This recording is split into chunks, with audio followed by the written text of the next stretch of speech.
ഞങ്ങളുടെ റിപ്പോർട്ടർമാർ വിശദവിവരങ്ങളുമായി ചേരുന്നു. Jaison Chamolappil, Leby Sajeendran, Harimohan, Rahees Rasheed, Abhijith Muzhakkunna, Dileep Devasya, Sajo Devasya, A K Abhilash, Iqbal Arakkal, Mubasheer P Akbar എന്നിവരാണ് ചേരുന്നത്. ആദ്യം തിരുവനന്തപുരത്തേക്കാണ്.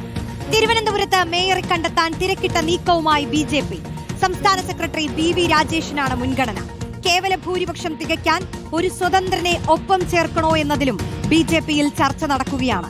ഡെപ്യൂട്ടി മേയറായി R ശ്രീലേഖയും GS മഞ്ജുവുമാണ് പരിഗണനയിലുള്ളത്. ഹരിമോഹൻ ചേരുന്നു വിശദാംശങ്ങളുമായി.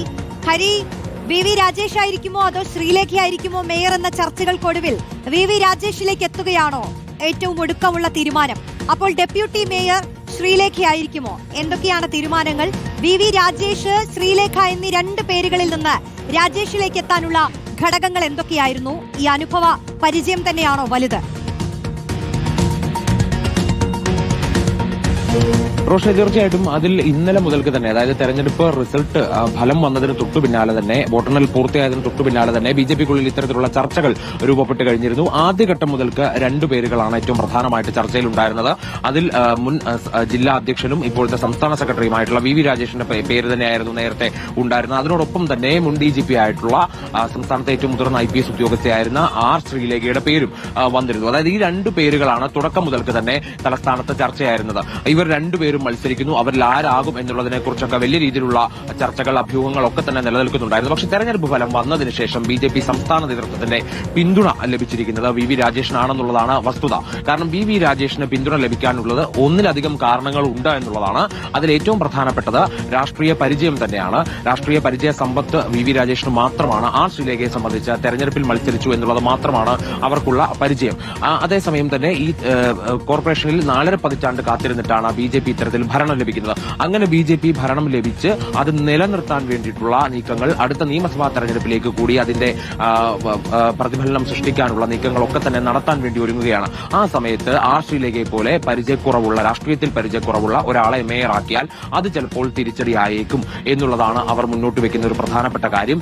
അങ്ങനെ ഒരു വിലയിരുത്തലിന്റെ അടിസ്ഥാനത്തിൽ കൂടിയാണ് മുൻ ജില്ലാ അധ്യക്ഷനും തലസ്ഥാനത്തെ നിരന്തര സമര പരമ്പരകൾക്ക് നേതൃത്വം നൽകിയ ആളും കഴിഞ്ഞ കോർപ്പറേഷന്റെ ഭാഗമായിട്ടുള്ള വ്യക്തിയുമായ VV രാജേഷിന് വലിയ രീതിയിലുള്ള പിന്തുണ സംസ്ഥാന നേതൃത്വത്തിന്റെ ഭാഗത്തുനിന്ന് ലഭിച്ചത്. ജില്ലാ നേതൃത്വത്തിനും മറിച്ചൊരു ചിന്തയില്ല. ഇനിയിപ്പോൾ ഒരു തീരുമാനം വരേണ്ടത് RSSന്റെ ഭാഗത്തുനിന്നും ഒപ്പം തന്നെ കേന്ദ്ര നേതൃത്വത്തിന്റെ ഭാഗത്തുനിന്നുമാണ്.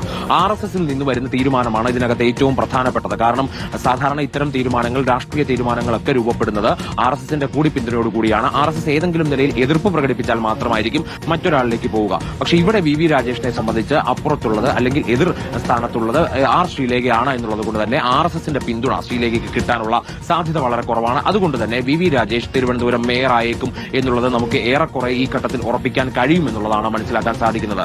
മാത്രമല്ല, ഇനിയിപ്പോൾ നിയമസഭാ തെരഞ്ഞെടുപ്പിലേക്കുള്ള സാധ്യതാ പട്ടികയും കൂടി ഏറെക്കുറെ തയ്യാറാകുന്നു എന്നുള്ളതാണ് മനസ്സിലാകുന്നത്. അങ്ങനെയാണെങ്കിൽ R ശ്രീലേഖ, മുൻ DGP ആയിട്ടുള്ള R ശ്രീലേഖയെ നിയമസഭാ തെരഞ്ഞെടുപ്പിലേക്ക് കൂടി പരിഗണിക്കാനുള്ള നീക്കത്തിലേക്കാണ് BJP ഒരുങ്ങുന്നത്. അപ്പോൾ മേയറാകാതെ മറിച്ച് നിയമസഭാ തെരഞ്ഞെടുപ്പിൽ ശ്രീലേഖയെ നിലനിർത്തുക എന്നുള്ളതാണ് ഉദ്ദേശിക്കുന്നത്. അതേസമയം തന്നെ ഡെപ്യൂട്ടി മേയർ ആക്കണോ എന്നുള്ള കാര്യത്തിൽ ചില ആലോചനകൾ നടന്നെങ്കിൽ പോലും ശ്രീലേഖയിൽ നിന്ന് അത്തരത്തിലൊരു പോസിറ്റീവായ സമീപനം ഇക്കാര്യത്തിൽ ഉണ്ടാവില്ല എന്നുള്ള ഒരു വിലയിരുത്തലേക്ക് കൂടി BJP എത്തിയിട്ടുണ്ട്. അതുകൊണ്ട് ഒരുപക്ഷെ കാലടിയിൽ നിന്ന് ജയിച്ച് ഇതുവരെ 3 തവണ കൌൺസിലറായിട്ടുള്ള GS മഞ്ജുവിന്റെ പേരായിരിക്കും ഒരുപക്ഷെ അവസാന ഘട്ടത്തിൽ ഉയർന്നു വരിക എന്നുള്ളതാണ് മനസ്സിലാക്കുന്നത്. അതുപോലെ തന്നെ മേയർ സ്ഥാനം ആർക്ക് എന്നുള്ളതിനെ ചൊല്ലിയുള്ള തർക്കങ്ങൾ മാറി അതൊരു ചർച്ചയായി രൂപപ്പെട്ട് ഒടുവിൽ അതിലൊരു തീരുമാനത്തിലേക്ക് എത്തിക്കൊണ്ടിരിക്കുന്നതിനോടൊപ്പം തന്നെ ഇനിയിപ്പോൾ ആരുടെയെങ്കിലും പിന്തുണ തേടേണ്ടതുണ്ടോ എന്നുള്ള കാര്യം കൂടി BJPക്കുള്ളിൽ ഒരു ചർച്ചയായി വരുന്നുണ്ട്. കാരണം 50 സീറ്റുകളാണ് ഇപ്പോൾ BJPക്കുള്ളത്. 100 സീറ്റുകളിൽ 100 വാർഡുകളിൽ മത്സരം നടന്നു കഴിഞ്ഞു. അതായത് 51 സീറ്റുകൾ ഉണ്ടെങ്കിൽ കേവല ഭൂരിപക്ഷം ആവുകയും ചെയ്യും. ഒരു സീറ്റിന്റെ കുറവ് നിലവിൽ BJPക്കുണ്ട് കേവല ഭൂരിപക്ഷത്തിന്. പക്ഷേ നിലവിൽ ഏറ്റവും വലിയ ഒറ്റകക്ഷിയാണ് താനും.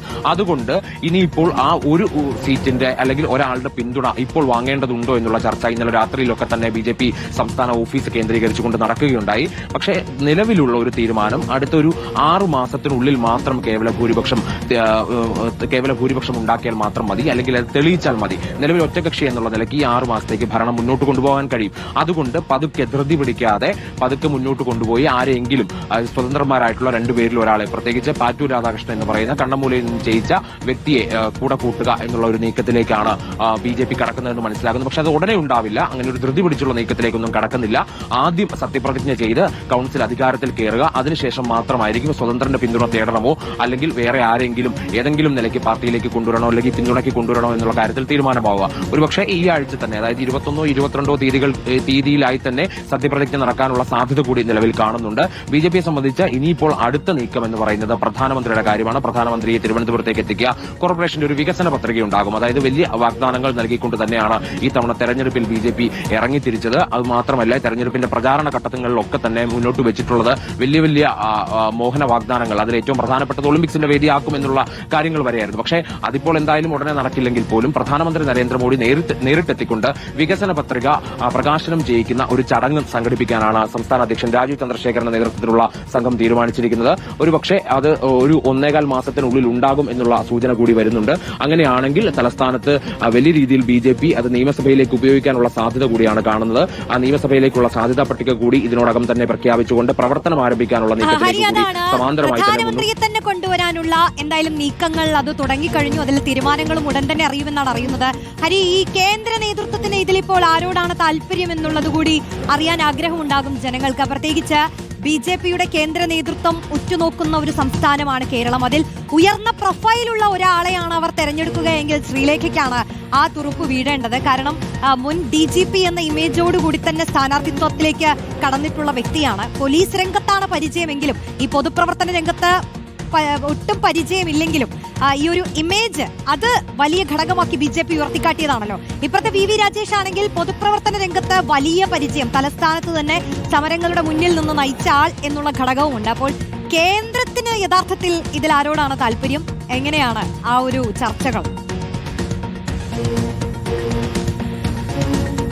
റോഷി, തീർച്ചയായിട്ടും അത് സ്വാഭാവികമായിട്ട് കേന്ദ്ര നേതൃത്വത്തിന്റെ തീരുമാനം എന്താണ് എന്നറിയാൻ വേണ്ടി തലസ്ഥാനത്തുള്ള BJP നേതാക്കൾക്ക് പോലും കൗതുകമുണ്ട് എന്നുള്ളതാണ്. പക്ഷേ നിലവിൽ VV രാജേഷിന്റെ പേരിനോട് കേന്ദ്ര നേതൃത്വത്തിനും വലിയ എതിർപ്പുണ്ടാകാൻ സാധ്യതയില്ല. ഒരു പ്രൊഫഷണൽ വേണോ, ഒരു രാഷ്ട്രീയ നേതാവ് വേണോ എന്നുള്ള ഒരു സംശയം മാത്രമാണ് അതിനകത്ത് നിലനിൽക്കുന്നത്. പക്ഷേ പ്രൊഫഷണൽ എന്നുള്ള ഒരു തെരഞ്ഞെടുപ്പ് അവിടെ നടത്തിക്കഴിഞ്ഞാൽ ഈ ഭരണം നിലനിർത്താൻ കഴിയുമോ എന്നുള്ള ഒരാശങ്ക സംസ്ഥാന നേതൃത്വവും ഒപ്പം തന്നെ RSS നേതൃത്വവും മുന്നോട്ട് വെക്കുന്നുണ്ട് എന്നുള്ളതാണ് മനസ്സിലാക്കുന്നത്. അങ്ങനെ RSS നേതൃത്വം അക്കാര്യത്തിൽ എന്തെങ്കിലും തരത്തിലുള്ള എതിർപ്പ് പ്രകടിപ്പിച്ചാൽ മാത്രമേ ഈ കേന്ദ്ര നേതൃത്വത്തിന്റെ തീരുമാനത്തിൽ മാറ്റമുണ്ടാകാൻ സാധ്യതയുള്ളൂ.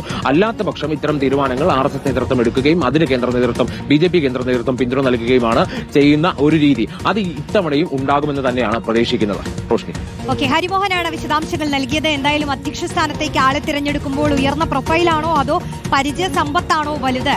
ഇനിയുള്ള 5 വർഷക്കാലത്തെ നാടിനെ നയിക്കാനുള്ള ഒരു കരുത്ത് ഏതിൽ നിന്നാണ് ഒരു നേതാവിന് ഉണ്ടാവേണ്ടത് എന്നുള്ള ചർച്ചകൾക്കൊക്കെ ഒടുവിൽ ഒരു പേര് ഉയർന്നു വരും. അതിൽ VV രാജേഷിനാണ് ഇപ്പോൾ കൂടുതൽ സാധ്യത കൽപ്പിക്കുന്നത്. വിശദാംശങ്ങളാണ് ഹരിമോഹൻ നൽകിയത്. നമുക്ക് കോഴിക്കോട്ടേക്ക് പോവാം.